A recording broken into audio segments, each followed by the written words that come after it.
नमस्कार। Vision of Asia voice of community कार्यक्रम में आपका स्वागत है। मैं हूं अशोक व्यास, ITV गोल्ड पर। आज के इस अंक में हम आप तक पहुंचाएंगे विश्लेषण भारत में कोविड-19 की दूसरी लहर का डॉक्टर राकेश शर्मा के साथ। इसके अलावा हम याद करेंगे प्रख्यात कवि कुंवर बेचैन को, जो अब हमारे बीच नहीं रहे। इसी तरह की खबरों के क्रम में पिछले दिनों हमें से बहुत लोगों का मन भर आया जब हमने युवा पत्रकार प्रखर रोहित सरदाना के जाने का समाचार सुना। आज के विजन ऑफ एशिया अंक में हम श्रद्धांजलि व्यक्त करेंगे इस समर्पित राष्ट्रवादी पत्रकार को, और इसके साथ ही साथ आप तक पहुंचाएंगे एक झलक उस रिपोर्ट की जिसमें आप देखेंगे वृज धाम नाम का नई हवेली के रूप में श्रीनाथ जी के मंदिर का लोकार्पण उत्सव पारसी पैनी से। तो ये सब आपकी प्रतीक्षा करेगा इस छोटे से ब्रेक के बाद। बने रहे हमारे साथ। स्वागत है फिर एक बार आपका। आप देख रहे हैं vision of Asia voice of community कार्यक्रम। हमारे साथ जुड़ रहे हैं डॉक्टर राकेश शर्मा।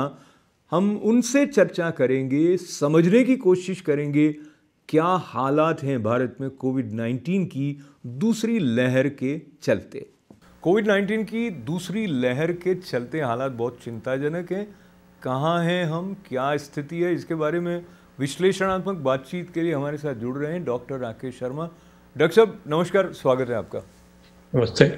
तो चिंताजनक खबरें, अगर आप फ़ोन पर बात कर रहे हो, फेसबुक पे मैसेजेस देख रहे हो तो हैं, और आंकड़ों की दृष्टि से अगर हम देखें तो 18,000 से अधिक नए केसेस दिल्ली में आ जाना, 500 से अधिक मृत्यु की खबर आना, इसी तरह के हालात राजस्थान में भी, और मृत्यु की संख्या वहाँ की 150 के आसपास है। पर कमोबेश पूरे भारत के हालात बहुत ही चिंताजनक हैं। आप क्या देख रहे हैं, अगर हम इसकी रोकथाम की दृष्टि से जो कार्रवाई भारत सरकार कर रही है, क्या कुछ बता सकते हैं आप? जी हाँ, व्यास साहब, आपके दर्शकों को सबको मालूम है कि भारत में आजकल कोविड-19 काफ़ी ज़्यादा फैल गया है, और मैंने 2 दिन पहले कुछ डॉक्टर से वहाँ पे बात की, जो डॉक्टर्स मुंबई में या बेंगलोर में या दिल्ली में हैं। हालत काफ़ी ख़राब है। अगर हम इसको लास्ट ईयर जब मार्च अप्रैल मई में न्यूयॉर्क में जैसा कोविड हुआ था, अगर उससे कंपेयर करें तो उससे भी बहुत ज़्यादा ख़राब है। उसका रीज़न ये है कि इस बार जो सेकंड वेव इंडिया में आई है उसमें इन्फेक्शन बहुत जल्दी से स्प्रेड हो रहा है। हर फैमिली में कोई ना कोई कोविड से इन्फेक्टेड है, और कई फैमिलीज में तो 3-4 लोग जो हैं फैमिली के मेंबर्स वो इन्फेक्टेड हैं। और सिर्फ यही नहीं, पर हॉस्पिटल्स जो हैं वो तो 100% फुल हैं, और जिन लोगों को हॉस्पिटल में बेड चाहिए उनको हॉस्पिटल में एडमिशन ही नहीं मिल रही। कुछ लोग घर पे ही ऑक्सीजन लगाकर बैठे हुए हैं, और जब घर पे कोई ऑक्सीजन लगाता है ना तो उनको डॉक्टर देख रहा है, ना उन पेशेंट्स को मालूम है कि उनकी हालत कितनी ख़राब है। एक छोटा सा एग्जांपल दे रहा हूँ मैं, जो इंडिया में एक बहुत अच्छे टीवी जर्नलिस्ट और पर्सनालिटी रोहित सरदाना का जो अभी डेथ हुई है 2 दिन पहले, वो भी कुछ दिन घर पे ही थे, क्योंकि एज ए इंटेलिजेंट पेशेंट उनको पता भी नहीं चला कि उनकी हालत कितनी ख़राब हो गई है। बाय द टाइम वो हॉस्पिटल में गए, कुछ घंटों के बाद में उनको इंट्यूबेट कर दिया गया, वेंटिलेटर पर डाल दिया गया, और 4 घंटे के बाद में उनकी मृत्यु हो गई। कि पेशेंट को तो पता नहीं चलता कि उसकी हालत कितनी ख़राब है। सिर्फ डॉक्टर साहब एक मिनट के लिए, इस बारे में ऐसी खबरें आई थी कि उनको स्टेरॉइड के इंजेक्शन लगाए थे और उसके बाद में उनकी हालत बिगड़ने लगी, और डॉक्टर से ठीक समय पर कम्युनिकेशन हो नहीं पाया। ये लोग टेक्स्ट कर रहे थे, डॉक्टर रिस्पॉन्ड नहीं करे। तो वेरी क्विकली एंड ब्रीफली, ये जो स्टेरॉइड के इंजेक्शन है, इसका हार्ट अटैक से कुछ कनेक्शन हो सकता है क्या किसी स्पेसिफिक पेशेंट में? जी, मुझे नहीं मालूम कि उनको हार्ट अटैक हुआ कि नहीं, और आई डोंट थिंक कि उनको कोई हार्ट अटैक हुआ है। This is very typical of covid infection, कि पेशेंट जो है एक दिन के अंदर काफ़ी ख़राब हो जाता है। स्टेरॉयड इंजेक्शन को हार्ट अटैक से कुछ नहीं लेना, और अगर उनको स्टेरॉयड इंजेक्शन मिल रहे थे तो वो ठीक ट्रीटमेंट थी। लेकिन खाली स्टेरॉयड इंजेक्शन और घर पे ऑक्सीजन कई बार इनफ नहीं होती, तो उनको जो था हॉस्पिटल में भर्ती होना बहुत ज़रूरी था। वो 1 या 2 दिन से लेट हो गए, और इसलिए अच्छा डॉक्टर साहब, इसका दूसरा जो बड़ा पहलू अगर हम देखते हैं कि सरकार कर क्या रही है उस दिशा में, और जो विदेशी मीडिया है बल्कि भारत के मीडिया भी और बहुत सारे रिपोर्टर्स रिपोर्टिंग कर रहे हैं, जो पीछे चिता की अग्नियां दिखाई दे रही हैं, वो एक इस तरह की छवि भारत की है जो कि निश्चित रूप से हालात चिंताजनक हैं, पर उसमें कोई गरिमा का ध्यान पत्रकारों की तरफ से रखा नहीं जा रहा है। वो एक पहलू है, पर दूसरा पहलू ये है कि सरकार की जो अभी रणनीति है उसके बारे में कुछ अधिक पता चल नहीं रहा है। आप इस बारे में कुछ कह सकते हैं? जी हाँ, मैंने एक्चुअली परसों ही मुंबई के एक बहुत बड़े हॉस्पिटल के आईसीयू डायरेक्टर से बात की, और बेंगलोर के 2 डॉक्टर से बात की। मेरे को बड़ा दुख होता है कि सरकार की तरफ से जो हेल्प है वो इतनी कम है इस टाइम पे इंडिया के अंदर, कि वो डॉक्टर्स और हॉस्पिटल्स जो हैं वो बेचारे बहुत परेशान हैं, इसलिए कि वो लग रहा है कि वो सब इंडिपेंडेंट फाइट लड़ रहे हैं, और इस टाइम पे जो है गवर्नमेंट की हेल्प बहुत कम है, एंड हेल्थ केयर सिस्टम जो है ऑलमोस्ट कोलैप्स हुआ पड़ा है इंडिया के अंदर। तो एक हमें उम्मीद कहाँ पर टिकाएं, ऐसा सोचना पड़ता है कई बार। पर इस दिशा में ऑफ कोर्स बहुत सारे देश भी आगे आ रहे हैं, और यहाँ का जो इंडियन अमेरिकन कम्युनिटी के कई ऑर्गेनाइजेशन हैं वो भी ऑक्सीजन सप्लाई के पॉइंट ऑफ व्यू से और भारत में कुछ कुछ कर रहे हैं। तो ये ओवरऑल जो सिचुएशन है, जैसे अमेरिका भी आगे आया है, रशिया की ओर से भी भारत की मदद की जा रही, ये सिनेरियो आपको कहीं थोड़ा सा ढांढस बनाता है कि स्थिति जल्दी सुधर पाएगी? देखिए, कोई भी हेल्प इस टाइम पे बहुत ज़रूरी है। जैसे कहते हैं कि डूबते को तिनके का सहारा, लेकिन तिनके से कभी कोई बचा तो नहीं है। इस टाइम यूएसए से, रशिया से, जर्मनी से, यूनाइटेड किंगडम से काफ़ी हेल्प जा रही है, और इंडियंस जो बाहर रहते हैं वो सब हेल्प कर रहे हैं, आइदर मॉनेटरली या ऑक्सीजन कॉन्सेंट्रेटर भेज के। मैं भी इंडो अमेरिकन यूनियंस को बिलोंग करता हूँ। हमारे जो अमेरिकन फिजिशियन एसोसिएशन जो है लॉन्ग आइलैंड की, वो भी सब पैसा इकट्ठा कर रहे हैं, और कई प्राइवेट इंडिविजुअल ऑर्गेनाइजेशन जो हैं यूएसए में, इंडियंस जिसके अंदर पार्टिसिपेट करते हैं, वो अपनी तरफ से काफ़ी फंड इकट्ठा करके ऑक्सीजन कॉन्सेंट्रेटर्स भेज रहे हैं। पर उनसे जो है बहुत कम हेल्प होती है। हेल्प जो असल में है वो है हॉस्पिटल बेड्स की अवेलेबिलिटी, क्वालिफाइड डॉक्टर और नर्सेस का उसमें पार्टिसिपेशन, और ऑक्सीजन जो है फ्रीली अवेलेबल। इंडिया में इस टाइम ऑक्सीजन की भी बहुत कमी है, वेदर आर्टिफिशियली बना दी गई है या वाकई में कमी है ये मेरे को नहीं मालूम, लेकिन अगर ऑक्सीजन और स्टेरॉयड ना मिले तो इसमें ठीक होना बहुत मुश्किल है, एक बार बीमारी हो जाए। और इस टाइम जो उनको करना चाहिए वो है कि complete lockdown of the country, ऊपर से जो है सोशल डिस्टेंसिंग, नंबर 3 इम्यूनाइजेशन जी और वैक्सीनेशन। और आइए अब आज के कार्यक्रम में हम अर्पित करें अपने श्रद्धा सुमन श्रद्धेय वरिष्ठ प्रखर समर्पित सृजनशील कवि मनीषी कुंवर बेचैन जी को। उन्होंने आमुख लिखा था न्यूयॉर्क से कार्यरत कवि अशोक सिंह जी की एक पुस्तक का भी। यादों के सिलसिले में कुंवर बेचैन जी को श्रद्धांजलि अर्पित करने हमारे साथ जुड़ रहे हैं अशोक सिंह। कुंवर बेचैन नाम से हम उन्हें जानते रहे, और उनकी शायरी, उनकी नज़में, उनकी कविताएं इस तरह हमारे साथ जुड़ी रही हैं कि वो हमें से कई लोगों की स्मृति का एक हिस्सा हैं। कुंवर बहादुर सक्सेना उनका नाम था। उनका ये शेर सुने आप, 2-4 बार हम जो कभी हंस हंसा दिए, सारे जहां ने हाथ में पत्थर उठा लिए। उनकी बेबाकी और उनके स्नेह के साथ जुड़े रहे अशोक सिंह जी हमारे साथ हैं जब हम कुंवर बेचैन जी की यादों की तरफ बढ़ रहे हैं। अशोक जी, आपने उनकी आपकी किताब का आमुख भी उन्होंने लिखा था, बताएं उनके बारे में जो संस्मरण आपके साथ हैं, उनके साथ इंटरेक्शन के, वहाँ से शुरू करते हैं। आप इस पुस्तक की आप बात कर रहे हैं। सबसे पहले नमस्कार आपको और श्रोताओं को। और अशोक जी, आपने इस पुस्तक की बात की है, फिर वसंत आए, और इस पुस्तक से पहले कुंवर जी से मुलाकात मेरी हुई थी 2007 में, और 4 लोगों के साथ आए थे वो। हम सोम ठाकुर जी, कुंवर बेचैन जी, और उनके साथ थे अनीता सोनी जी थी और सुरेंद्र सुकुमार जी।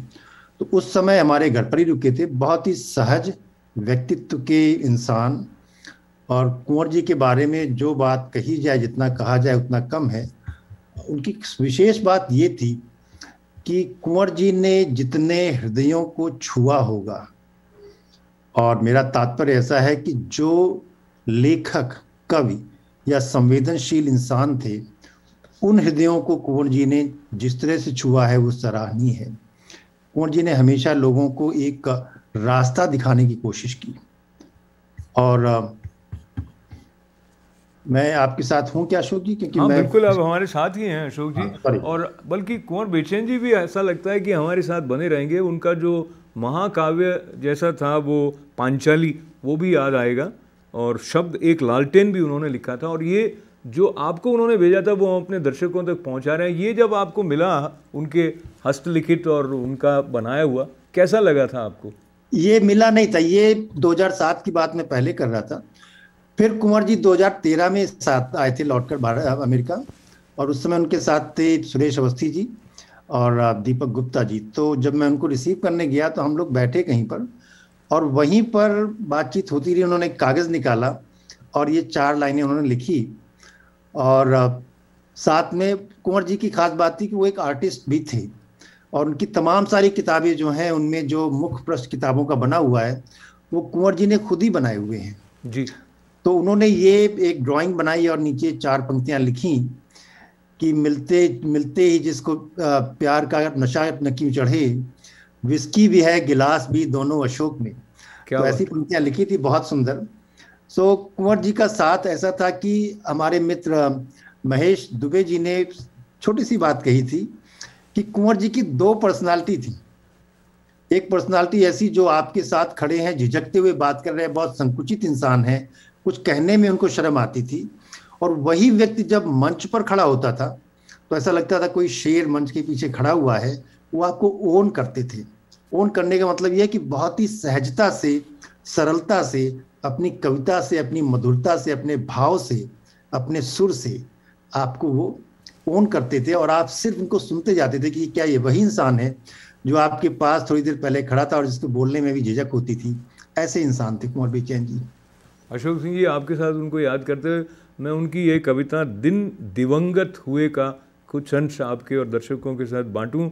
रोज़ आंसू बहे, रोज़ आहत हुए, रात घायल हुई, दिन दिवंगत हुए। लगता है इन दिनों को ही उन्होंने पहले से लिख दिया था। इसी कविता की पंक्तियां हैं, ये सभी दिन चिता की लपट पर रखे, रोज़ जलते हुए आखिरी खत हुए, दिन दिवंगत हुए। जो कुंवर जी की एक बात कह रहा था मैं कि उन्होंने बहुत सारे लोगों को प्रेरणा दी है लिखने की। तो एक उनकी कविता थी कि सबकी बात न माना कर, खुद को भी पहचाना कर। क्या बात। इन 2 पंक्तियों से मैंने भी एक पूरी की पूरी कविता लिखी थी, और उसका एक हिस्सा सिर्फ आपके साथ बांटता हूँ। और उस कविता का शीर्षक था कि अपनी धुन में रह प्यारे, पर जग को भी सह प्यारे। और इसका आखिरी बंद मैं पढ़ता हूँ, 5 बंद है, लंबी कविता है। कि खुशियों की ले सौगातें, सबके प्रेम की ले बातें, हो जा बस दीवाना तू, ले जग के दिन और रातें। हो जा बस दीवाना तू, ले जग के दिन और रातें। प्रिय के दिल में प्रीत जगा, दीवानों सी रीत जगा। प्रिय के दिल में प्रीत जगा, दीवानों सी रीत लगा। मन सुख तो दुनिया न्यारी, दुख में भी लगती प्यारी। और जिसका है उसका हो जा, फिर उसके रंग में रंग प्यारे, अपनी धुन में रह प्यारे, पर जग को भी सह प्यारे। क्या बात है, पर जग को भी सह प्यारे। और आपके साथ कुंवर बेचैन जी को याद करते हुए उनके प्रति श्रद्धा अर्पित करने का ये अवसर। धन्यवाद अशोक जी।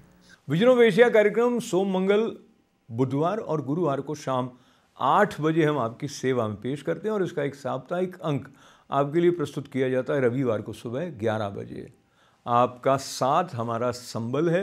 हमारा साथ देने के लिए आपका बहुत बहुत आभार। जारी रहेगा विजन ऑफ एशिया का ये अंक इस छोटे से ब्रेक के बाद। बने रहें हमारे साथ। कोविड-19 के चलते दुखद खबरों के सिलसिले में पिछले दिनों हमने सुना भारत के प्रख्यात पत्रकार, राष्ट्रवादी भावना से ओतप्रोत, लॉजिकल ढंग से तथ्यों के साथ ताल ठोक के अपनी बात कहने के लिए जाने जाने वाले रोहित सरदाना की अल्प आयु में हम सबके बीच से विदाई की घड़ी कोविड के कारण आ गई। युवा पत्रकार रोहित सरदाना के अचानक निधन की खबर ने देशवासियों को और विश्व भर में फैले उनके प्रशंसकों को सकते में डाल दिया। कैसे युवा पत्रकार कोविड-19 से जूझते हुए औरों को मदद करने के लिए लगातार ट्वीट करते रहे थे। राष्ट्रवादी पत्रकारिता की प्रखर पहचान बन गए रोहित सरदाना अपनी मुस्कान को लेकर भी जाने जाते थे। साथ ही वो कन्याओं को विशेष महत्व देने के भी पक्षधर थे। स्पोर्ट्स पत्रकारिता से ताल ठोक के कार्यक्रम के द्वारा अपनी महत्वपूर्ण पहचान बनाने वाले रोहित का अचानक यूं चले जाना सबको एक विशेष शोक तक ले गया है।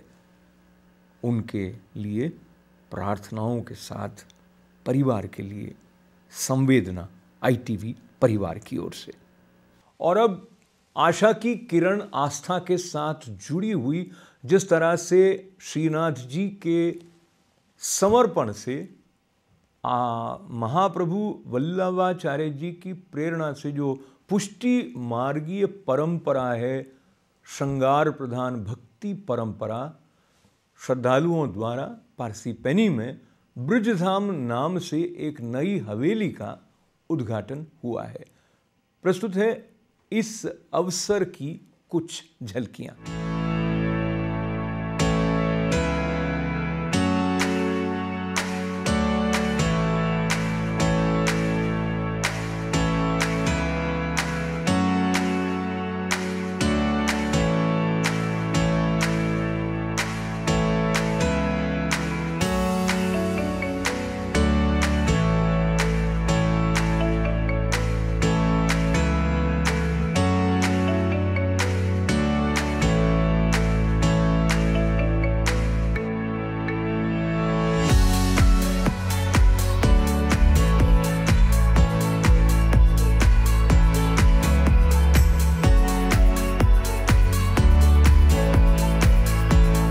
સૌથી પ્રથમ તો ITV અને તેના અધિષ્ઠાતા સુધીરભાઈ પરીખનો ખાસ આભાર કે આવા અમારા પ્રસંગો, સામાજિક અને ધાર્મિક પ્રસંગો વખતે નિઃશુલ્ક અમને કવરેજ આપે છે. ખાસ આજે એક ભારતીય સનાતન મંદિરનું શ્રી ગણેશ એટલે પ્રારંભ થાય છે અને સનાતન ધર્મના શાખા વિશાખાઓ બહુ છે. એમાં આચાર્યચરણ વલ્લભાચાર્ય મહાપ્રભુજી પ્રણીત પુષ્ટિ માર્ગની એક હવેલી કહીએ કે નંદાલય કહીએ, એ northern Jersey, western New York, eastern ન્યુયોર્કના વિસ્તારને માટે સૌ પ્રથમ અહીંયા છે. પારસીપેની અને બોરિસ કાઉન્ટી વિસ્તારમાં આપણા લોકોની ઘનતા બહુ વધી છે અને તેને અનુલક્ષીને ઘણા વર્ષથી અહીંયા સત્સંગ ચાલતા હતા, બાળકોના ક્લાસ ચાલતા હતા અને એમાંથી ફરીભૂત થઈ અને આજે આ એકદમ મધ્યવર્તી જગ્યા કે જે હાઈવેની પરિભાષામાં વાત કરીએ તો ઇન્ટરસ્ટેટ 80, 280, 46, 10 એ બધાની મધ્યે એના કેન્દ્રમાં એના જંકશન ઉપર આ હવેલી નિર્માણ થઈ છે. તો સૌ કોઈને વિનંતી છે કે તમે વ્રજધામ.org જુઓ અને અહીંયા જ્યારે આ એરિયામાં આવો ત્યારે જ નહીં પણ ખાસ અહીંયા દર્શન કરવા જરૂરથી પધારશો. લિટલટન રોડ, પારસીપેની, વ્રજધામ. ધન્યવાદ. જય શ્રી કૃષ્ણ વૈષ્ણવોને ધન્યવાદ. ટીવી એશિયાના જે દર્શકો છે આઈટીવીના દર્શકોને ખૂબ ખૂબ અભિનંદન, ધન્યવાદ કે પારસીપેની નજીક વસતા ન્યુયોર્ક એરિયામાં, ટ્રાય સ્ટેટમાં જે વસતા વૈષ્ણવો હોય એને વ્રજધામ વૈષ્ણવ ટેમ્પલ એન્ડ કમ્યુનિટી સેન્ટર. તો આ કમ્યુનિટી સેન્ટરની અંદર બધા આમંત્રિત છો અને આ સેવા પ્રકલ્પમાં સહભાગી થાઓ અને દર્શન માટે જે અહીંયા વિવિધ પ્રવૃત્તિઓ ચાલી રહી છે, કીર્તન ક્લાસ છે, યોગા ક્લાસીસ છે, જે વૈષ્ણવોના કેવી રીતે આ સંસ્થા આપણા ભારતીય જનોની અંદર કેવી રીતે એમના જીવનમાં સહયોગી બને એ ઉપલક્ષમાં આ સંસ્થાનું નિર્માણ કર્યું છે. તો વિશેષ ન કહેતા સૌને જય શ્રી કૃષ્ણ અને અવશ્ય વ્રજધામ 120 લિટલટન રોડ પારસીપેનીમાં અવશ્ય પધારજો. જય શ્રી કૃષ્ણ. સર્વેને જય શ્રી કૃષ્ણ. આજે વ્રજધામ મંદિરની અંદર વૈષ્ણવો ભેગા થયા હતા. ઘણા બધા કાર્યકર, ટ્રસ્ટીઓ, ઘણા બધા ટેમ્પલના ટ્રસ્ટીઓ, કાર્યકરો અને ડોનરો આજનું સંગઠન અહીં હતું અને દરેક જણે પોતપોતાના મંતવ્ય રજૂ કર્યા.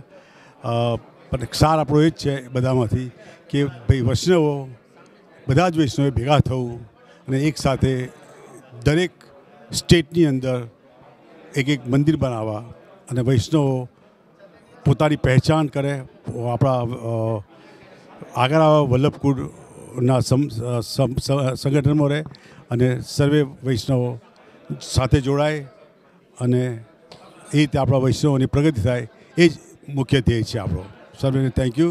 જય શ્રી કૃષ્ણ. વૈષ્ણવ હવેલી ન્યુયોર્કનો હું વાઇસ પ્રેસિડેન્ટ છું અને SCC સિનિયર કોમ્યુનિટી સેન્ટરનો હું સેક્રેટરી છું, પ્રદીપ પરીખ. પકાજીએ કીધું એ પ્રમાણે કે દરેક જગ્યાએ એક મંદિર થવું જોઈએ, દરેક સ્ટેટમાં ખૂબ જ બધાને સાથ આપી આપણા પુષ્ટિમાં ખૂબ જ આગળ વધારવો જોઈએ. અહીં આજે જે બધા મંદિરોના જે મુખ્ય કર્તાઓ ભેગા થયા છે, ખૂબ જ અતિ આનંદ આવ્યો અને આવો જ દર વર્ષે દરેક સ્ટેટમાં નવું આપણને માર્ગદર્શન મળી રહે એ પ્રમાણે કરીશું તો ખૂબ જ મજા આવશે. સર્વેને જય શ્રી કૃષ્ણ અને સર્વેને ખૂબ ખૂબ अभिनंदन. और अब आज का vision of Asia voice of community कार्यक्रम समाप्त करने से पहले हम आपको याद दिला दें कि हमारा ये कार्यक्रम सोम, मंगल, बुध और गुरुवार को 8 बजे आपके साथ पहुंचने के लिए ITV गोल्ड पर आता है और इसका एक साप्ताहिक अंक रविवार को सुबह 11 बजे पेश किया जाता है. आप हमारे साथ जुड़ें, हमारे फेसबुक पेज पर सब्सक्राइब करें ITV गोल्ड के यूट्यूब चैनल को और लिखें इवेंट्स के बारे में events@itvgold.com पर. अपना ख्याल रखें. हमारा साथ देने के लिए आपका आभार. अशोक व्यास को अनुमति दें. नमस्कार.